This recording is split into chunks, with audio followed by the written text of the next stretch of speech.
Welcome in and thanks for joining today, Roy Lisi. What's up, Roy Lisi? Yeah, man, it wasn't live. I think because it was like, I never fully finished the other one that was a minute long. I gotta go and delete that one too. All right, now the YouTube one is live. Thank you for checking, May.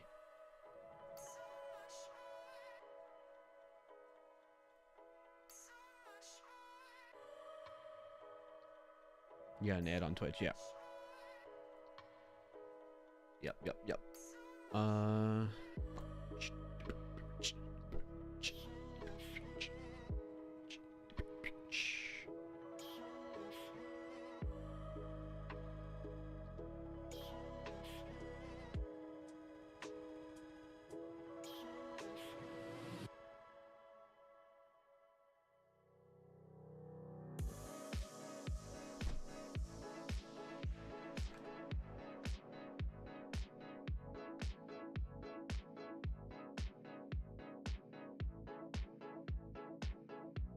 This just became a job. Hey, Rugmat.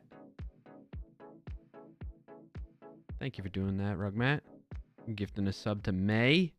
May, congrats on your new sub.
Alrighty.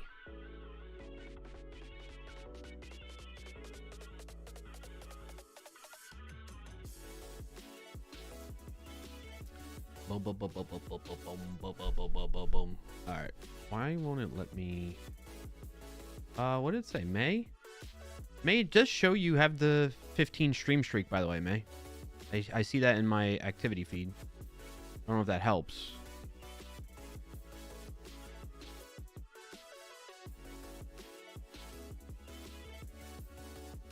At all.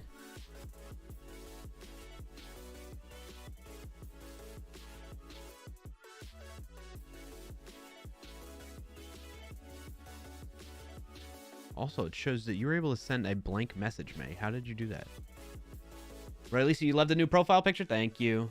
I see that now. I must have misread earlier. My bad. Yeah, no worries, no worries. That would be a bummer if it didn't let you get the stream streak. Rugmat, I know you're lurking in your meeting right now, but maybe you got your stream streak still too, if you could double check when you get a chance. Otherwise, I'm down to create a bot that just listens for when you join, listens for when I go live, and that when people join the chat room,